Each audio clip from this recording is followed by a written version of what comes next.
Iniciamos.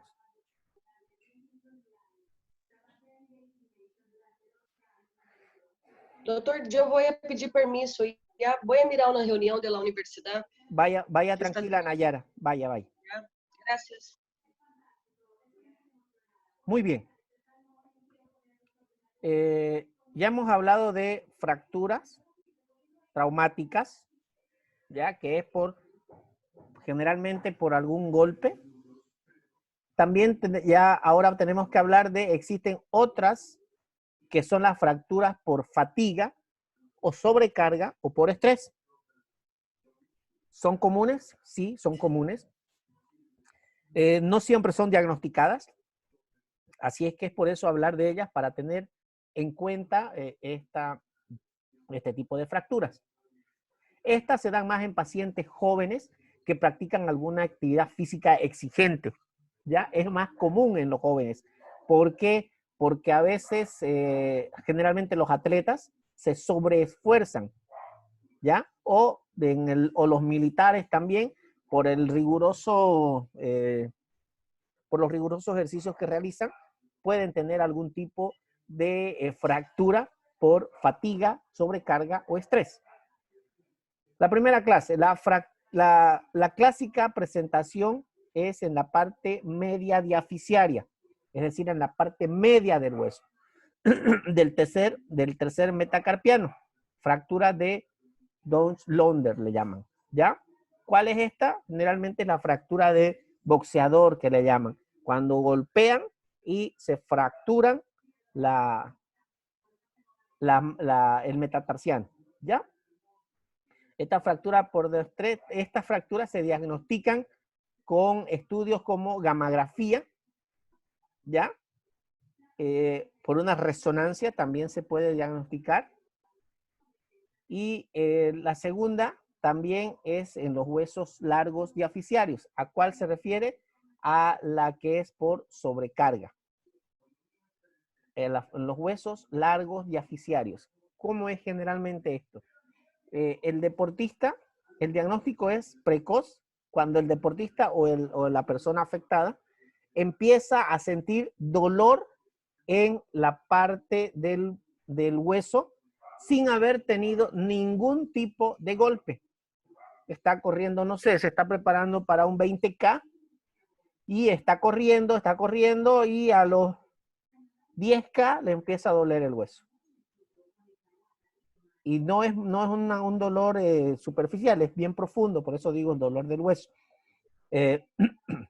Descansa un día, 2 días, vuelve a correr y le vuelve a doler, pero ya esta vez a los 8 kilómetros, o a los 8K. Y así hasta que va al médico, le hacen el estudio, porque generalmente este tipo de lesiones no se puede ver con una radiografía simple. Ven la radiografía, está sana, normal, no se ve, pero las lesiones son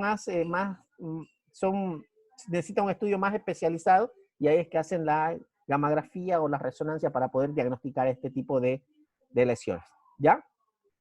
Hasta ahí hemos hablado de músculos, hemos hablado de huesos, pero algo muy importante que tenemos que conocer también son las articulaciones, ¿no es cierto? Es indispensable conocer las articulaciones y no son más que este dibujo de acá. Vamos a hablar de una articulación sencilla.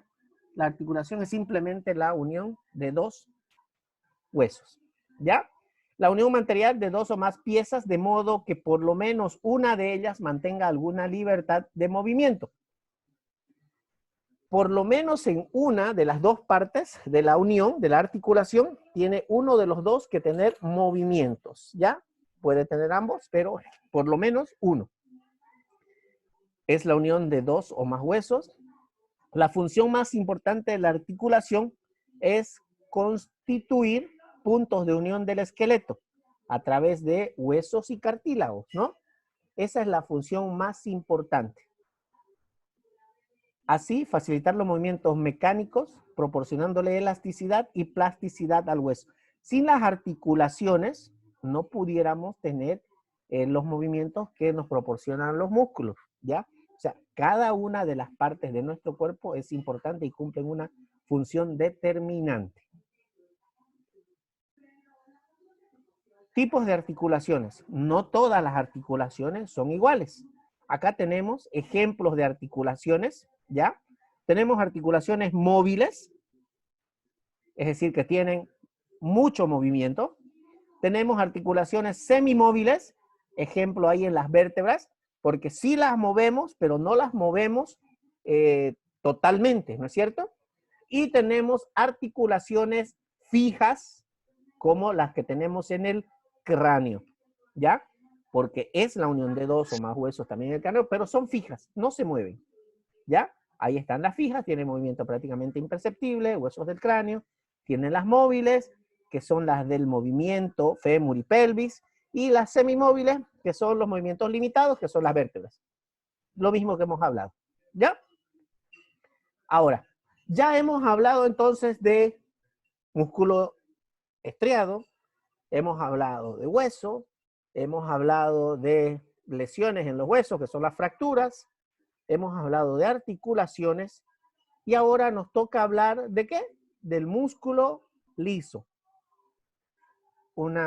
¿Es algo muy importante? Sí, es algo importante. Porque en los huesos están en los órganos huecos de nuestro cuerpo humano. Llamados así porque carecen de estrías, como el músculo estriado. ¿Se acuerdan el dibujo que vimos al comienzo? Se podía ver las estrías que habían en nuestros músculos, en los estriados. En el músculo liso no hay, no existe. Es por eso que se llama músculo liso. También llamado visceral. ¿Por qué? Porque se los encuentra en las vísceras, en nuestras vísceras, ¿ya? Y son de coloración más claras. Son de coloración más clara. Está formado por células alargadas o fusiformes se llaman, que en forma de pescado, con un núcleo central y sin estrías. Esto hablando microscópicamente, no es macroscópicamente, ¿ya? Presentan filamentos delgados como actina y filamentos gruesos como la miosina, igual que el músculo estriado. Filamentos intermedios representados por la proteína desmina, esa es su proteína, y está presente en gran parte de las estructuras del cuerpo.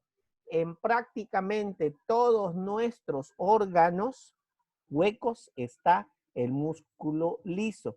Y en nuestros vasos sanguíneos. ¿Ya? Se lo puede clasificar en base a su comportamiento contráctil. Se lo puede clasificar.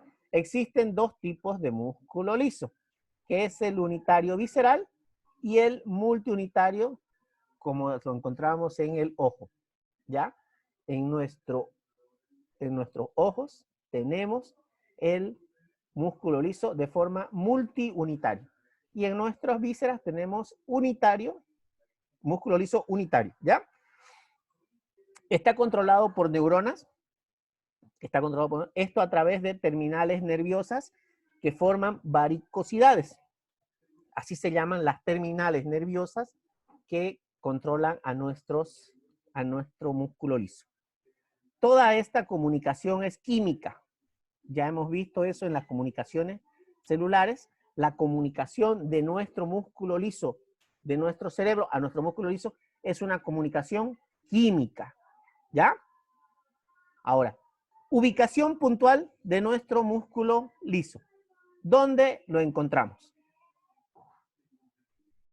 Como les he dicho, en todos nuestros órganos huecos, en nuestra vejiga, en nuestros conductos, en nuestros esfínteres, ¿ya? Todo eso es músculo liso. Principalmente en las paredes de los tubos y órganos huecos. Ahí es su ubicación principal. Se encargan de la contracción visceral.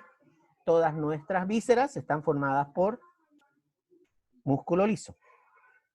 El esófago es otro ejemplo, la tráquea, el estómago, vasos sanguíneos. Ahora, uretra y vejiga también. Todo esto, lastimosamente, es perdón, no lastimosamente. Gracias, está formado por el músculo liso, pero no todo es voluntario. ¿Ya? Existen muchos lugares donde podemos mostrar, pero esos eran los principales lugares. ¿Ya? Es responsable de una gran cantidad de funciones en el cuerpo. Gran cantidad. ¿Ya? Tiene una resistencia sanguínea en los vasos sanguíneos. La capa media está formada por este músculo liso. Y es el responsable de la resistencia sanguínea, es decir, de la tensión que hay en nuestros vasos sanguíneos. ¿Ya? Propulsión de alimentos. Cuando nosotros, después de masticar el alimento y lo llevamos hacia el estómago, este se mueve desde el estómago hacia los intestinos a través de la propulsión que le proporciona el músculo liso existente en el estómago y otras funciones. Que se llama peristalsis, ¿no ve, doctor? Peristaltismo. Exacto. Muy bien. Las contracciones del músculo liso es más duradera que los otros músculos. Ah, eso es muy importante.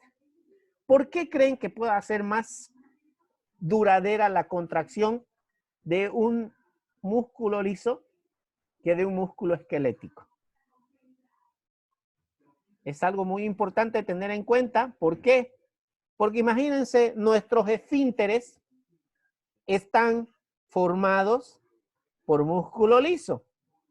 Así es que, y gracias a nuestros esfínteres, es que podemos controlar nuestras evacuaciones.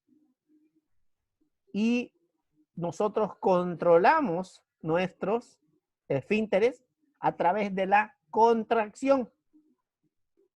Es por eso que su contracción es más duradera, porque tiene que estar contraído por mucho más tiempo que un músculo estriado, porque imagínense si no pudiéramos tener esa capacidad de contracción, ¿no? ¿Ya? Ejemplo, los esfínteres es uno de los ejemplos más relevantes.